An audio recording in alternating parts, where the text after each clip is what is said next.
background for wanting to write about YouTube comments and wanting to write about how people share their lives on the internet in this like bloggy, personal tone and make a political argument for being personal in very embarrassing and genuine ways on the internet.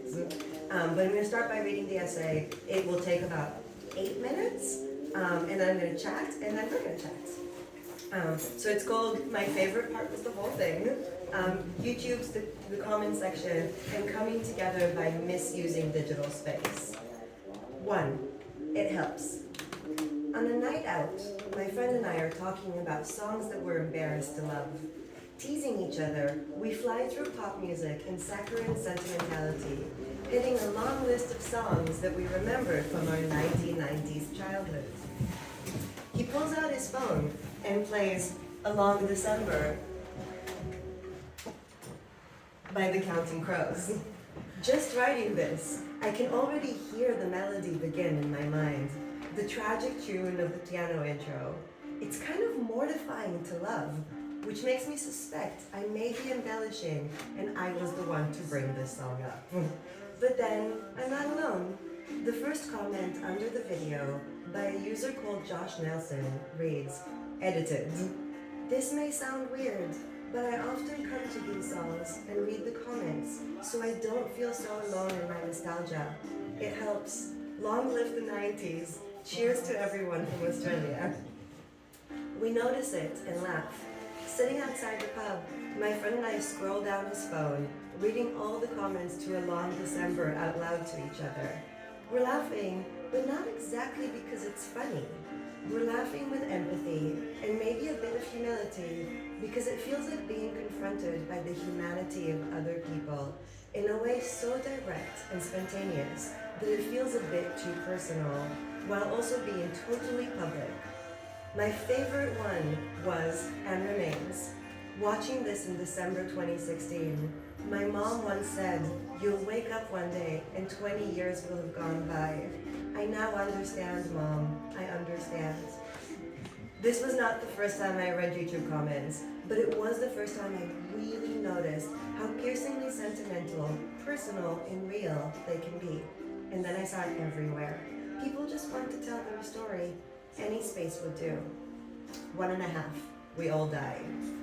There's an Anton Chekhov story called Misery, in which a cabman is doing the night rounds. The story recounts the passengers he picks up to the most minute details. A group of 3 young men, 2 tall, 1 short.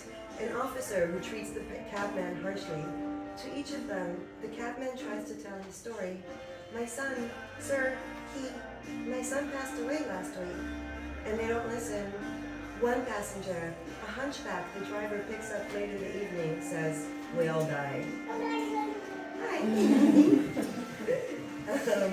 Still, the cabman keeps trying. He needs to tell somebody his story. At the end of the night, at the stable, as he feeds and cares for his horse, he talks about his son, how he should have taken over the business. He feels the horse is listening. Maybe he sees a twinkle in her eye. He tells her how, had she had a foal, and that foal was meant to have a long life and didn't, she would have felt sorry too. He talks about his son. He proceeds to tell her all about it. Number 2, music from plants. Initially, I had a feeling that certain kinds of videos encourage these emotional reactions. Then I realized that, like Chekhov Cabman and his horse, people make spaces they need. I watched a video about cheese, and one of the comments read, "Yes, I'm watching 42 minutes of how to cut and eat cheese while being lactose intolerant." In the comments to the song Lola by the Kinks, I found the story of a well-loved pet parrot called Lola. I pull out my guitar and played the song for her. She gets really happy and starts flapping her wings. At first I thought that I could find these comments if I looked for them. I watched Taylor Swift videos, expecting young women to write about tears. I watched football anthem songs sung on momentous occasions. There's a wonderful thing that happens regarding time with these videos. The official video for an early Taylor Swift song is full of fans describing how it felt to hear her sing it in the Eras Tour 15 years later. When my football team's manager retired recently, I watched his first interview when joining the team. I wasn't the only one doing so, as the comments told me. But these examples are unsurprising. I was looking for a different kind of intensity, one that is so spontaneous and so weird that it's not always evident. But in the meantime, I changed the way I used YouTube, always scrolling down straight to the comments.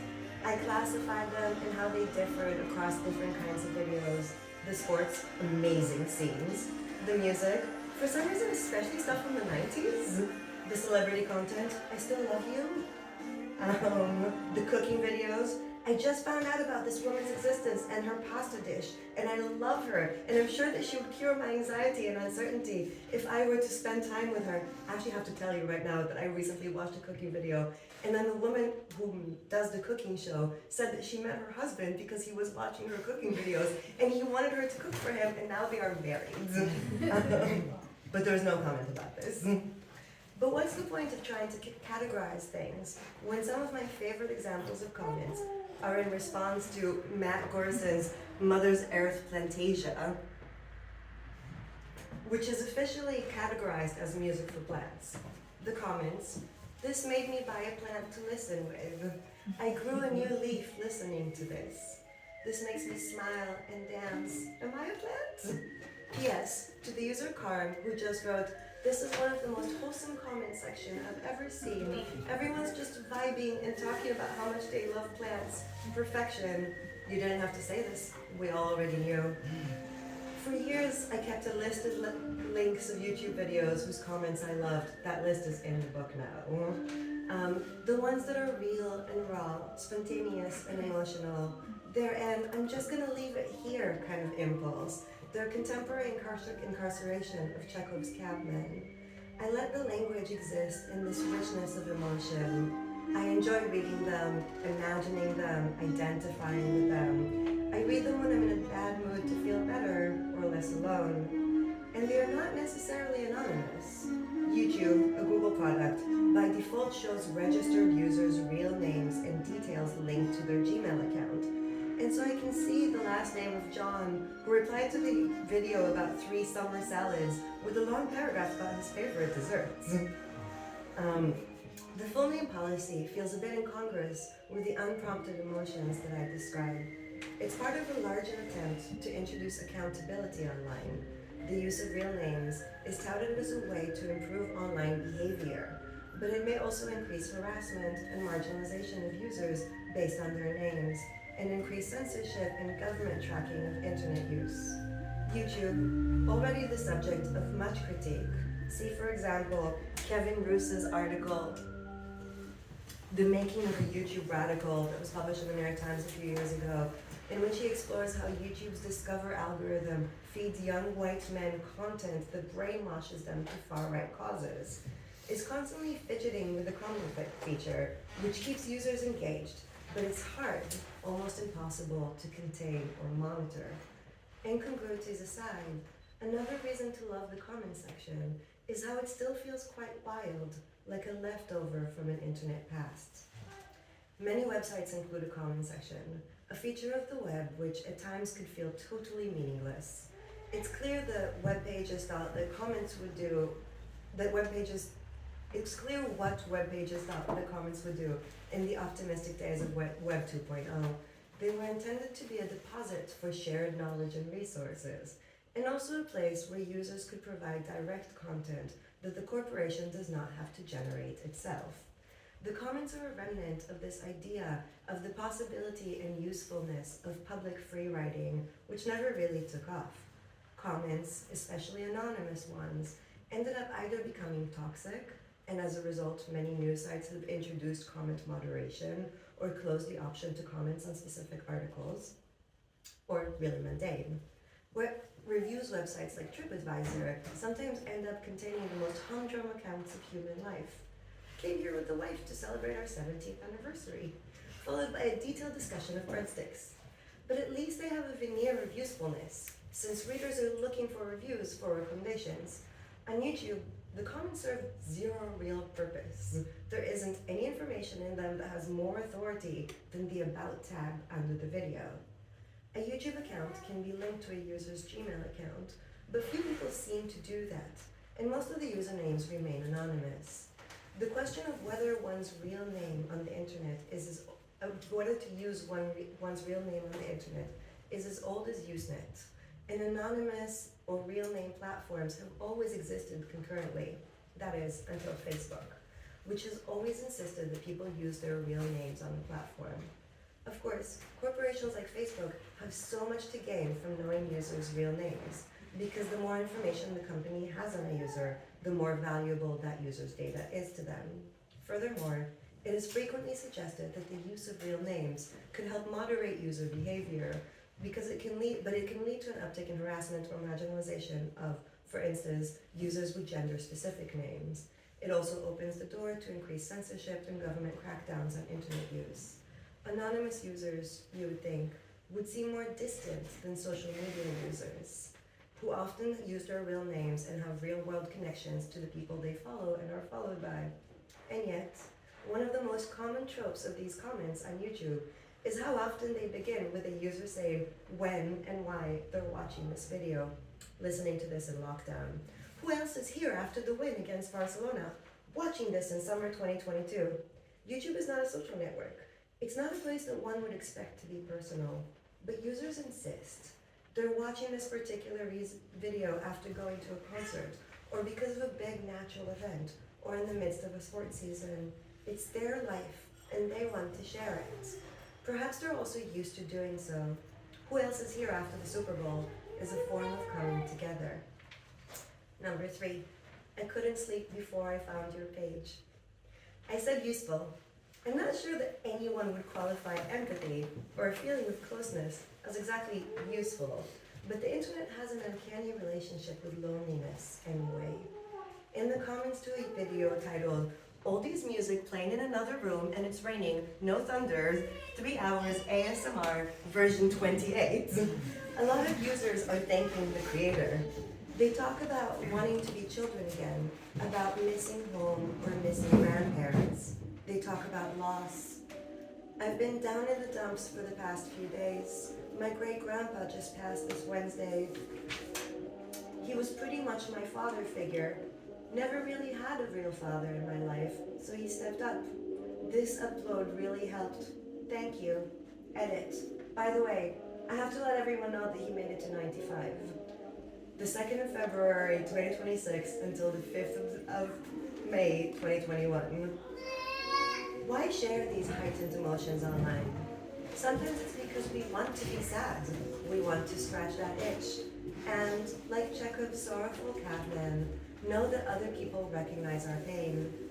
An often told story about this is a thread on a forum I can't actually say this URL. This thread on a forum on a website called moviecode.com. That's not exactly it. A website for discussing digital video formats. The subject was, "I am lonely, will anyone speak to me?" And the first post read, "Please, will anyone speak about anything to me?" It was posted in 2004 and lasted for about 10 years, with people joining and commenting. That post, now a famous internet phenomenon, toppled the Google results for "I am lonely," which means that people accessed it for the simplest reason, feeling lonely or sad. They absent-mindedly typed into the search query, not expecting a solution, really, and then they found that post, and with it, proximity, simplicity, and longevity. And again, a coming together. Perhaps that is part of what I look for in the comments. There's little writing about YouTube comments. Most of the pieces about YouTube online are something like 15 of the worst YouTube comments that really need to die. Ben Stenger, who wrote that listicle, finds the idea of people commenting, "Is anyone else watching this in 2018? a tiresome trope, whereas I have returned to it as a form of meeting. It revolves around the knowledge that your impulses, the things you're looking for, the things you're looking at, the feelings you have, are all common and shared with other people, that you are not alone. Also, it might be my terrible sense of humor, but I think Stenger's 6th trope, my favorite part was the whole thing, is actually kind of sweet and kind of funny. Why comment if you have nothing to say? Because you're there, and that's something. Where else would they be anyway? There are other places to grieve, to tell, to feel, but it's the misuse of the space, the fact that they're not supposed to be there, that makes the comment so interesting. It's the insistence, or the fact that everything reminds you of something or someone, and you want to tell others about it. Number 4, how it started, how it's going. I remember the first time I watched something on YouTube. It was 2006, and I was sitting in a friend's flat. I think we were studying for university exams together, and we weren't actually watching the screen. He was just playing music videos, and we listened to the songs off the speakers on his old IBM desktop. At that point, I still had a shelf full of CDs, which I sometimes imported using the CD drive in my laptop to export them onto my brand new iPod, which had a click wheel, a black and white interface, and 20 whole gigabytes of storage. Things were changing. In 2006, my email was still a university email. I didn't have a Facebook account. I used Internet Explorer as my browser. I bought that iPod thinking it was an extravagance. And I knew YouTube existed, but I really couldn't imagine what I'd use it for. I had no idea how different, how personal, and how immediate my relationship to the internet was about to become. But there was another sign of what was coming. In 2006, YouTube was sold to Google for $1 billion. By the next year, YouTube used up as much bandwidth as the entire internet did in 2000. It now uses about 10% of global bandwidth. Under Google, YouTube honed in specifically on the recommendations algorithm, its main means of keeping users on the site. In a network where users' attention is monetized for data-driven advertising, retaining them on the platform is always the goal.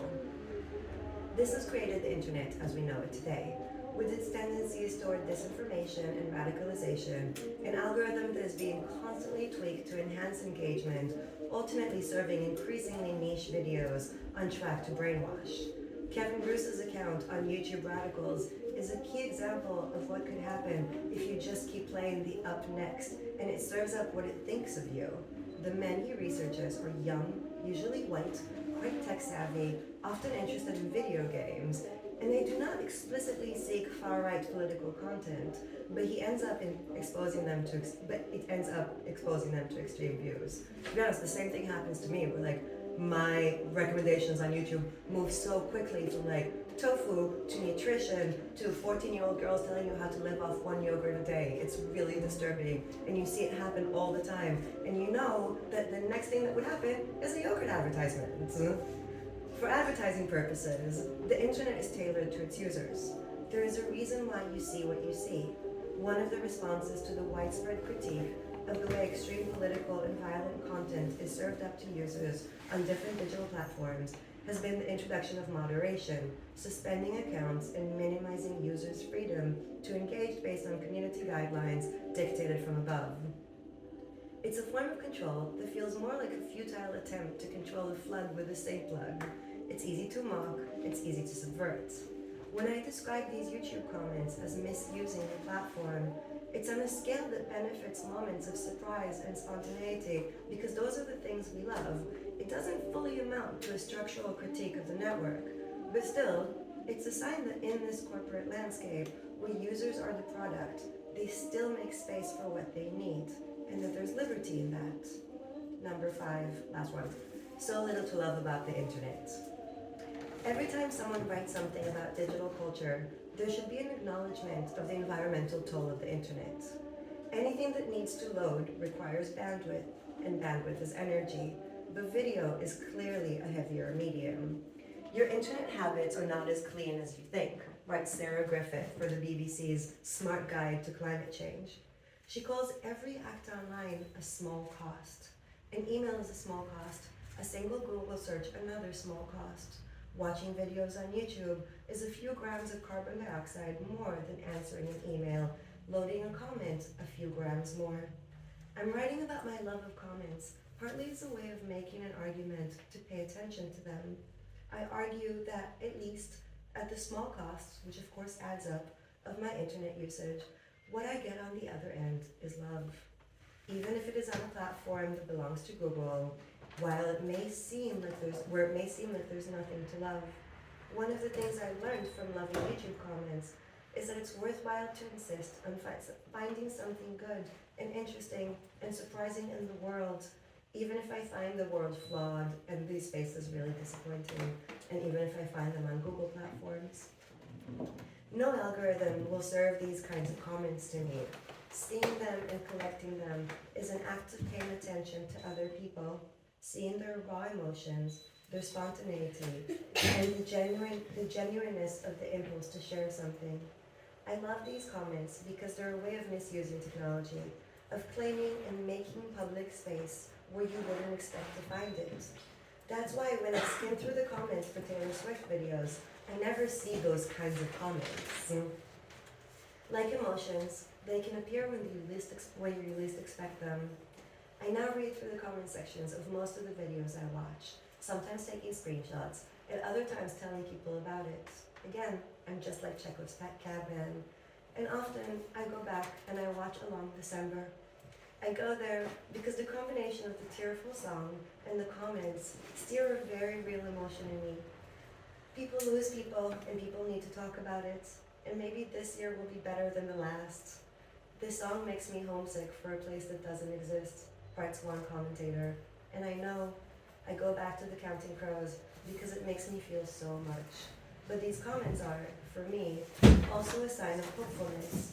They're proof that even if technology does not always suit our very human needs, we somehow make do.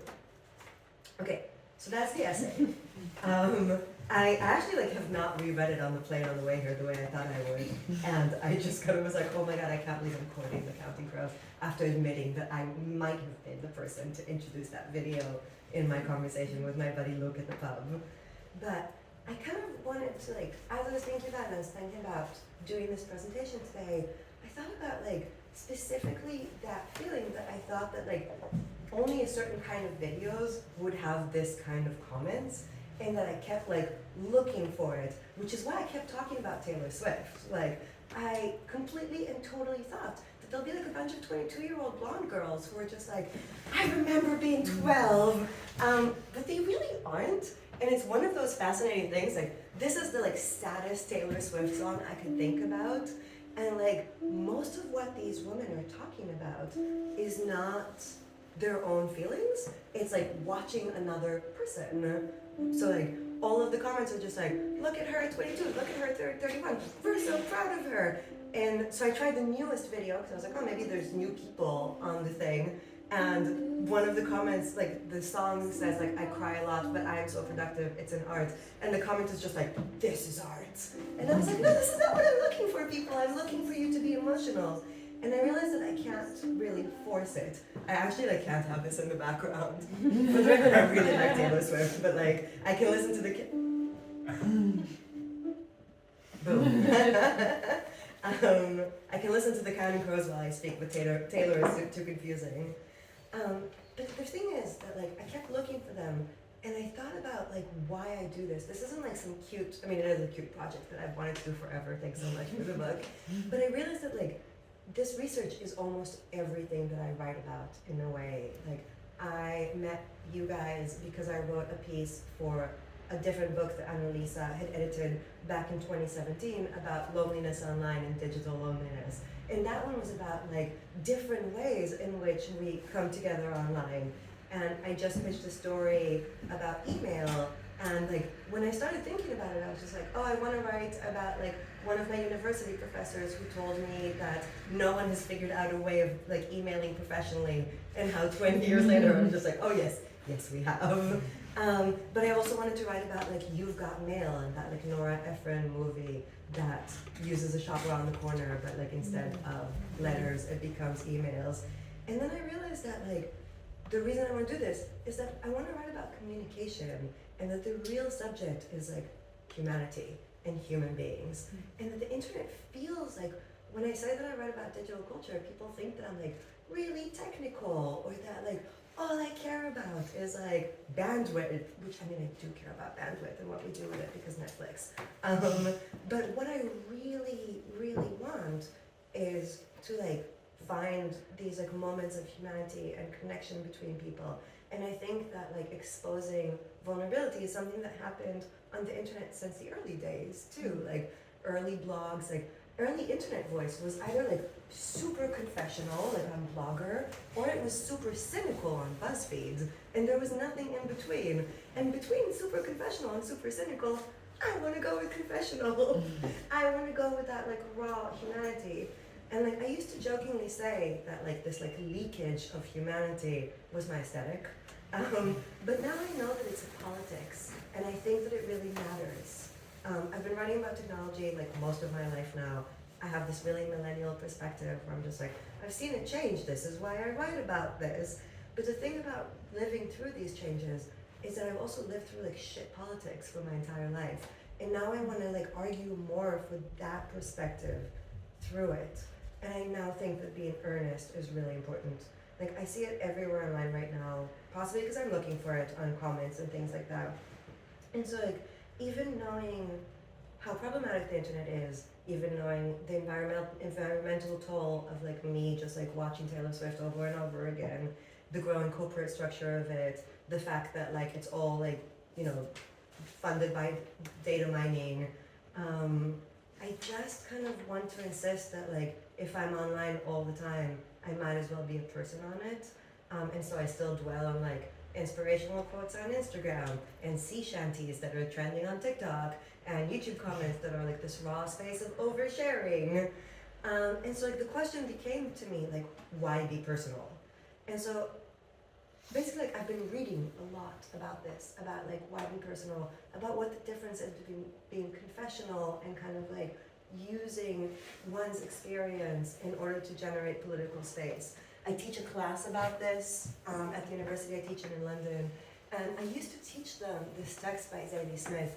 I actually no longer teach them Zadie Smith because Zadie Smith hates students, and I just can't bring myself to like assign students to read something by Zadie Smith. I think this essay is extraordinary. It's basically in defense of fiction, as in don't just write about your experience. It's okay to like, she starts the essay by describing like being a kid and going into other families' homes and wondering what it would be like to never leave. She was like, what if I were a white kid? What if I were like my neighbor? What if my life was totally different? And those questions are really important.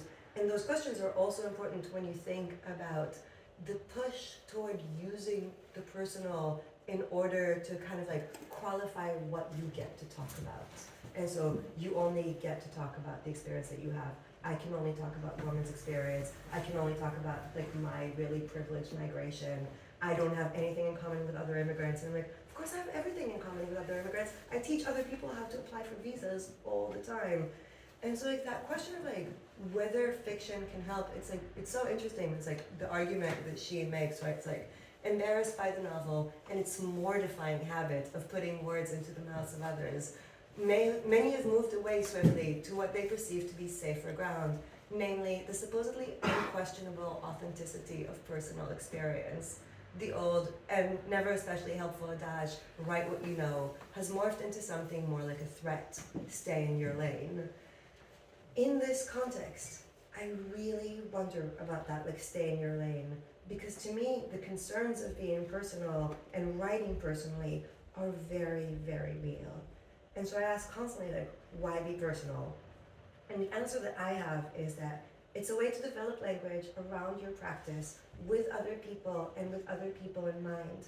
And also because it's a way of claiming space. I feel like I have so many women around me, especially students, but also other women who are like, I just want to be a writer. And I'm like, just say that you're a writer. No one has ever met someone else at the pub and we're like, what do you do? And they're like, I'm a writer. And they're like, oh really? What was your last book that was published? If you say you're a writer, people will believe that you're a writer. And then if you're gonna be a writer, you might as well be this writer. So this is from Annie Ernaux's website, which I really love. I'm gonna read the like quote in the end, which is, am I gonna read the quote in the end? Maybe I'm not, I don't have it in my notes. Like, the reason I'm so interested in Ernaux's work is that the most personal, the most intimate experiences, grieving, class shame, nascent sexuality, passion, illegal abortion, illness, or the perception of time, are always understood as shared by others and reflective of the social, political, and cultural context in which they occur. Here's a quote from the New Yorker profile of her after she won the Nobel Prize, because we now give Nobel Prizes to older women who write about their crushes, and I live in this society, and this is all I ever want. Her most private experiences, she sees, are not really her own at all. There's a fair bit of feminism in this idea. Ernaux often refers to Simone de Beauvoir, whose Second Sex sought to show how a woman's choices, decisions, and even thoughts were molded by economic and social conditions. These conditions create a kind of corridor through which one's life passes. One is not born, but rather becomes a woman, de Beauvoir wrote. One way to read Ernaux's book is an attempt to understand that opaque, painful, essential process of becoming. Ernaux sent her first book to de Beauvoir, and also her second. De Beauvoir wrote back to tell her that she preferred the first. When de Beauvoir described the process in theory, Ernaux renders it in visceral detail. The food that she eats, the food that she purges, the sight of blood in her underwear. This is why I read Ernaux, this is why I read Ferrante. I read it for my feminism, I read it because I want to meet other people, but I also read it for exactly that same humanity that I find in YouTube. This is my last slide and my last comment. I think about this all the time. I think about this possibly every day. The kids would say it lives rent-free in my mind. This is from 2016. And I think that in that shift, this is an idea that I completely and totally stole from Teju Cole and have been thinking about since 2016 from Teju Cole as well, that like the right wing keeps telling us that they say it like it is, right? And that like any kind of other argument is because you get all your news from like the left-wing media and what do you know about the real world? And so I want to argue that being personal and like finding humanity in other people and misusing spaces and being kind of weird and possibly like a tiny bit too earnest is an answer to that. Like the right wing can keep telling me that they say it like it is, to which I will answer, well, but have you watched The Counting Crows? Okay, that's the end of like all of my ideas about this, but like I'm writing a memoir, so like I really have spent a lot of time thinking about like the political goal of being personal. Like I'm not just writing about my dad.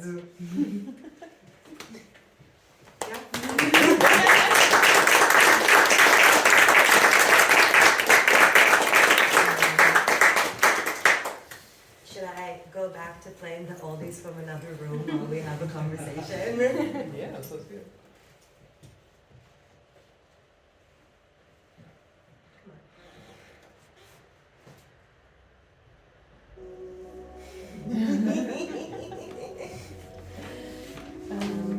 Yeah, thank you so much for this contribution. I felt like when we reached out to you to write text for a book, it was exactly what we were looking for, this kind of like telling the history of the internet through kind of personal experience. And in the introduction we are also writing a little bit about this like way of being online, and I feel like your text really expresses certain things that we can actually experience online.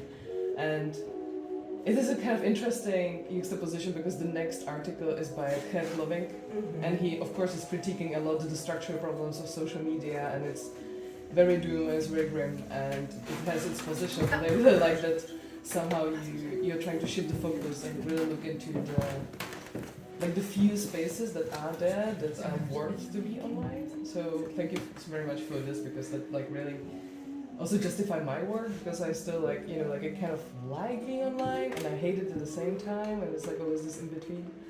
I was just wondering, somehow all these comments are a little bit silly, maybe a little bit almost stupid, and like I was asking myself, like, where is the line of like this human nice silliness as I compare maybe to the like ironic, almost like brain damaging like stupidity that we also experience nowadays. I mean, Oxford with the brain rot, where's the line for you? It's interesting. I think like a lot of it is like my aesthetic, right? Like there's also like a reason why a lot of the comments that I pick up are about loss and Chekhov, because because grief is like my greatest subject, basically. But like when I first started talking about this essay, I've been thinking about it for years. One of my friends sent me an Instagram account that's just comments from the New York Times cooking section videos. And they're always like, I made the salad, but I made it as pasta. And it's really, like, they're really funny. Sometimes they're quite helpful, right? Like, it was like, I don't like vanilla, so this is chocolate, but here is how you make it into chocolate. And then after I've like obsessed over that Instagram account for a very long time, the New York Times introduced a new series of videos in which they cook through the comment section. And so like they have one of their recipe developers who just kind of reads all of the comments on one video. It makes like the version of that recipe from everyone's suggestions, improvements, and also like if I think this the thing is like I don't want to be particularly like useful or use time in very efficient ways. And so if someone wants to tell me about how they changed a salad into pasta, I am here for that. Like I am interested in, you know, the possibility of mac and cheese salads. But I'm also interested in the possibility of someone being like, the reason this happened is that my husband left me and he left with the lettuce. I have heard of this book, Cyber Archaeology of Checkpoints. Don't know if you know it. Checkpoints is this thing where there was some YouTube video, like for, I don't know, 10 years or something. And whenever people were recommended it, like somebody started to just like do a check-in, like write what their state of life is right now. And I think it was very like depressive and suicidal at first, but then 5 years later he checked in again and he wrote something again. And then like around this video, like this community grew where like a lot of people checked in, and they checked in like after 10 years again, and after a year, after like over 10 years or something. And now the video is gone apparently, and like some people have archived it though. Yeah. And I was just wondering like if you saw that really like this kind of people like community builds, or did you like see maybe people coming back to a video or like really replying to each other and checking in again and again? Or a lot of the comments are like that. There's a lot, like there was one so like initially my football book was titled, like the title of it was like based on one specific game in 2005. And I kept going back to the highlights of that video from 2005. Like the highlights has been there on Sky Sports since YouTube since 2005. And someone commented like, I was watching this game when my girlfriend told me she was pregnant and decided to have an abortion. And the next year he comments being like, we didn't have an abortion, the kid is now like 3 months old. And people commented after and like, how are you finding parenting? Are you raising the kid to support football? And it's like, and people keep doing that. And like, I think that there's, I guess, I haven't thought about this too much, but I guess if you're gonna like dump something in public space, you do kind of have this new responsibility to the people that you dump to and their curiosity about you. And that's like spontaneous community mate, like that I shall be Googling the shit out of this. Like that this is exactly like proof of this thing that I really love. yeah. And are you also like, maybe did you encounter like more people maybe like archiving the thoughts? Because with this post it was so sad that it was gone, and so lucky that people already started archiving it, but like it's interesting, like I feel like the only context in which I see people archiving stuff like that is social media accounts dedicated to comments. Obviously, like I have been taking, like what you see there is like screenshots that I had taken while working on this, or. But you have like a big archive where Yes. you categorize? I mean, there's so like the 10 that I was kind of writing from are in the book. They're like framed as like Orit's 10 favorite ones, but they're like the 10, like the Counting Crows, like they're the 10 ones that like I really kind of worked through here. But it's just like a one random file on my computer. But I have a couple of friends with whom I don't fully communicate. I just send them YouTube comments. It's just like, you know, a check-in and be like, what's the vibe today? And they're like, I grew another leaf.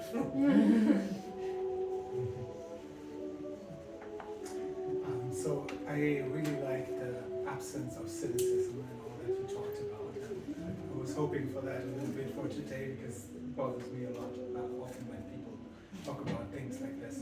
And on the other side, the humanity.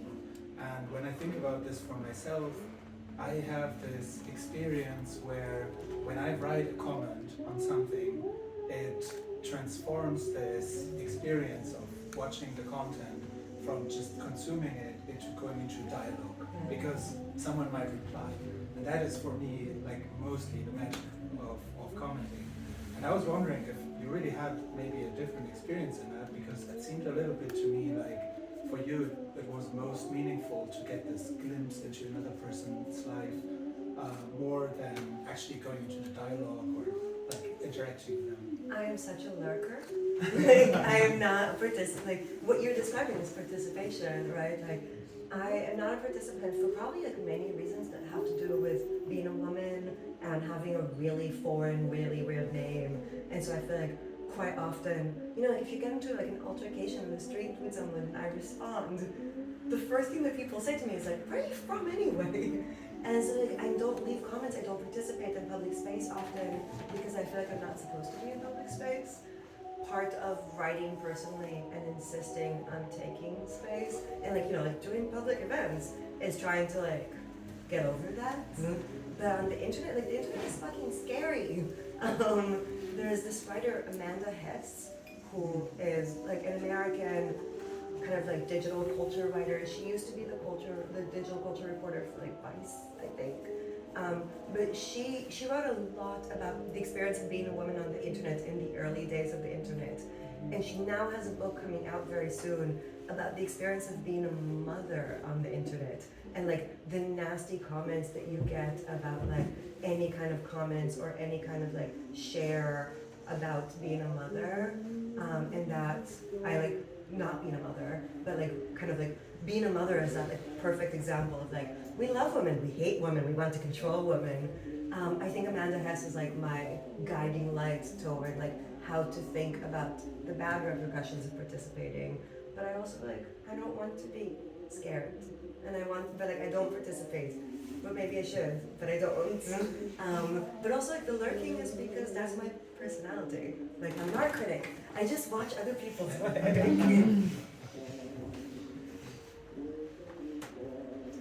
you think about live comments? Is it a different medium for you, or is it still a comment? I mean, I've never actually thought about this because I do watch stuff like, sometimes when I illegally stream football games, I do it on Twitch. And you see the live comments on Twitch are really racist.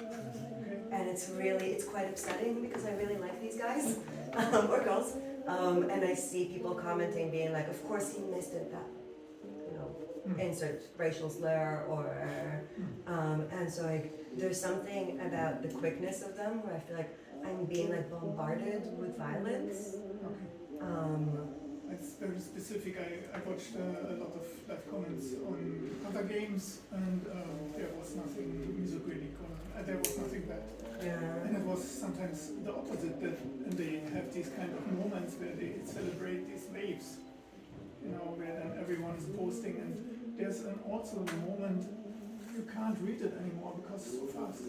Yeah. If it's a big event and it's only like a stream of, I don't know, it's not about communication then anymore, it's only like a hello or I'm here, I'm this, like a sign, what I could describe. But I don't know, what do you think about these live moments? As I expect from, is it a different medium? That was more or less my question for you. Or I don't think it is because I think exactly what you're describing, the impetus to participate is exactly the same, right? I'm a person in that. But I also, I'm interested in live, like the reason I'm so interested in football is that it's a live event, right? And that like you're paying attention to other human beings living something at the same time, and you kind of like, you're going through the exact same experience with these 11 guys who have this really rarefied life, and 60,000 other people in the stadium, and millions of other people watching it on television. And so I think about that as a sense of community. That's like kind of what I'm writing about. But there's something about my fearfulness, I think, that like is similar to like what I'm describing here. I'm like, the live comments scare me because I'm scared of seeing violence.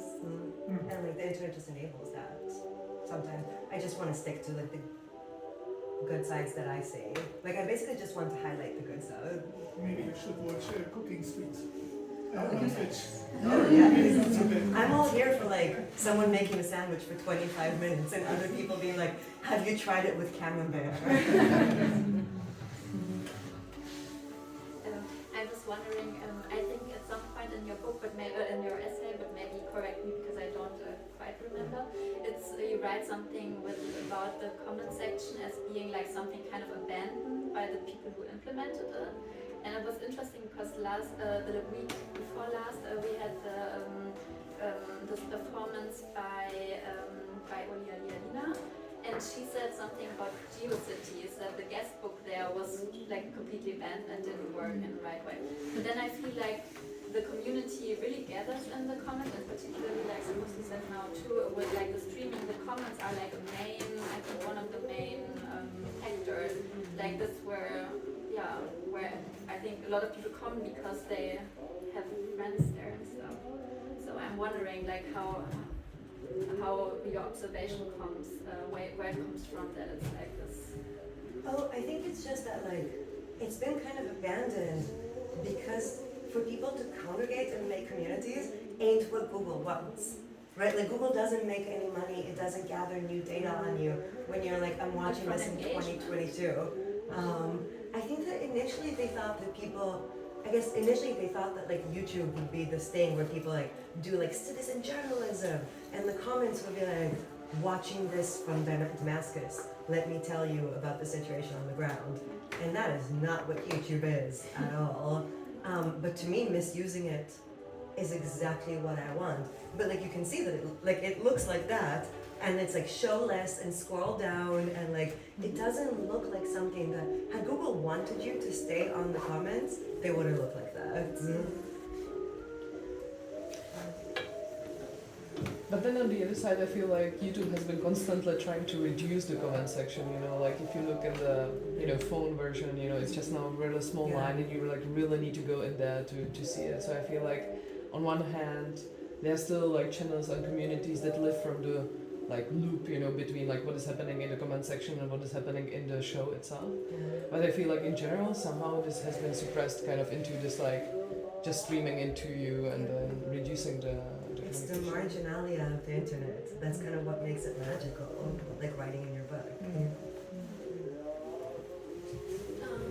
I don't have a question, but I was just thinking about the lurking, and I also don't have so much experience with like comments on YouTube videos, but I have a lot of experience with TikTok comments, and I feel like somehow maybe similar things happens, but like sometimes when I watch a TikTok video, I immediately go to the comments to know more about this topic or like I don't know, the creator or something like that, and then I feel like the comments add like more information to the video, and also not only information but also like now there's this term lore. That's a big Taylor Swift term. Yeah, so I feel like the comments also like create the lore, and like observing the like especially comments on TikTok is so viral. I can see how like trends from or like themes or topics from I don't know, like a couple of weeks before or like some other sort of area and start like permeating each other. And I feel like this virality kind of like snowballs, but I don't know, like comment section is always like such an interesting place. They're also like so different from platform to platform. Yeah. Right? Like I don't see this happen anywhere but YouTube. That's kind of like why YouTube is the bread and butter for my emotional world. Yeah, regarding this lurking also, so I watched the show on YouTube this last week tonight with John. But for me, it's important to watch the video and then read the comments, even though I don't contribute to the comments.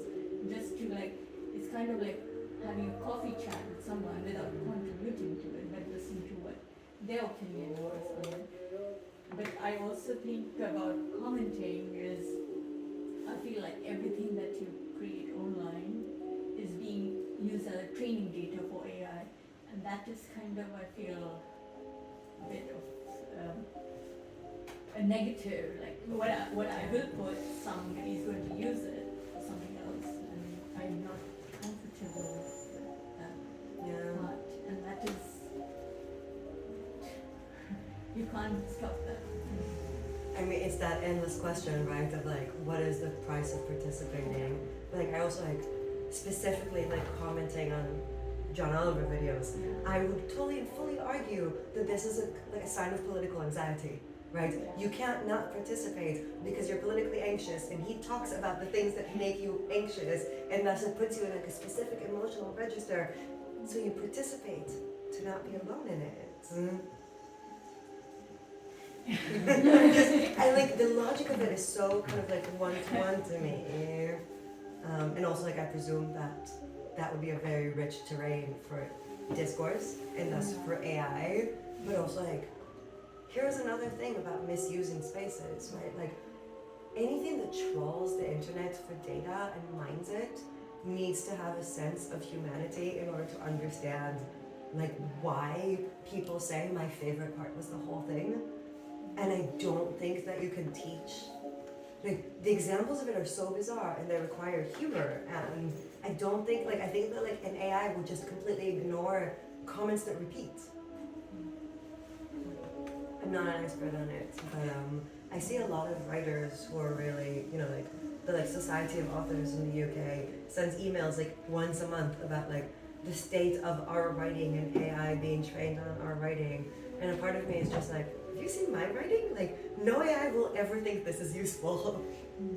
Like, all I'm interested in is humanity.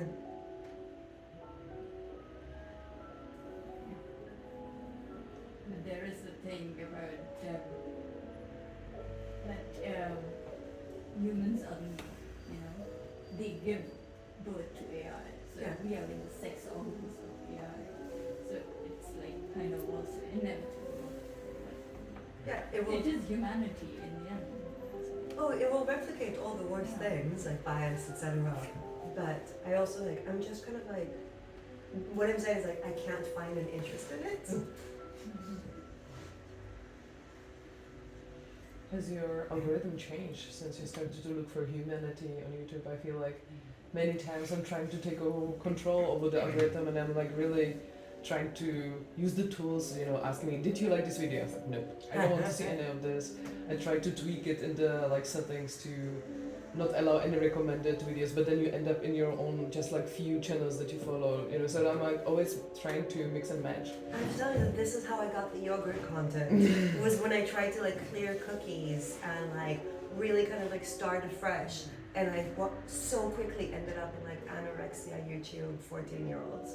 It's really disturbing how quick that happened. And I think it's because like the data is, like between the ages of 30 and 40, looks at videos about like nutrition and a woman.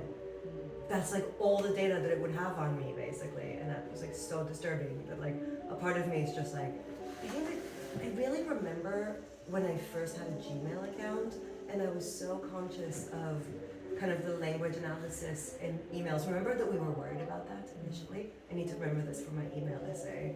And that I would email people and be like, oh, my email to you mentioned Paris 3 times, chicken twice, and sex once. Please tell me about the ads that you got with it. I no longer even like remember to be critical in that way. But also like, I tried to like proliferate my comments collection by actively searching it out.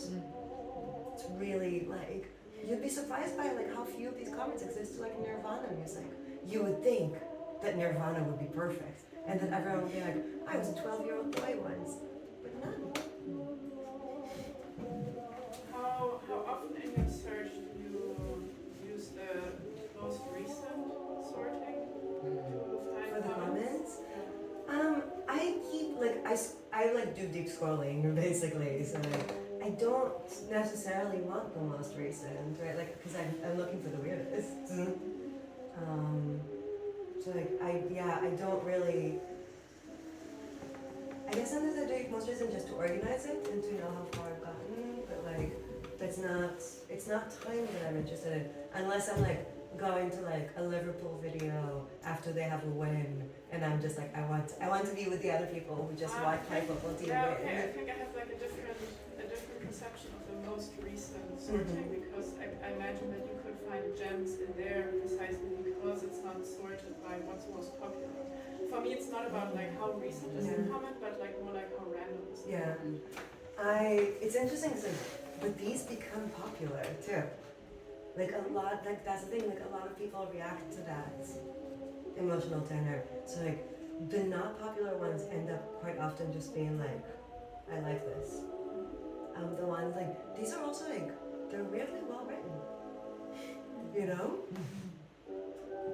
Sorry, when you say these ones, you mean Like, the I mean, selection like that the ones that I'm talking about. Yeah, It's like okay. the weird, I don't have a name for them. Like, the vibey ones, the big emotional ones, the Chekhov ones.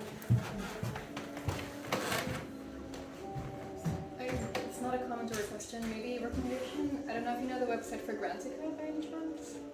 It's a perfume review forum kind of, and like you can any information about the perfume, so like how long it lasts, for what season it is, what the top notes, base notes, bottom notes, everything. But then there's also review people leaving like, and it's because it's scent. I think it's always beautifully written. People really sit down and like truly find a little story for like their relationship to the perfume. So if you're looking for humanity, I would highly recommend. I actually like, you don't know how much this like is everything I want in the world. Like I made a series of like radio shows for like Irish public radio about perfume and like the sentimentality and the humanity of perfume and how it's then sold to us, and like Replica, that Maison Margiela perfume, which is all about like narrative, because that's how we are sold things now. It's like your memory of Sunshine in Capri, 1972, or what you imagine to be, and they're like so popular, so expensive. Thank you. I shall be looking for this. Highly recommend. I might have to like be like, someone in Berlin told me about this, and like write an essay crediting you.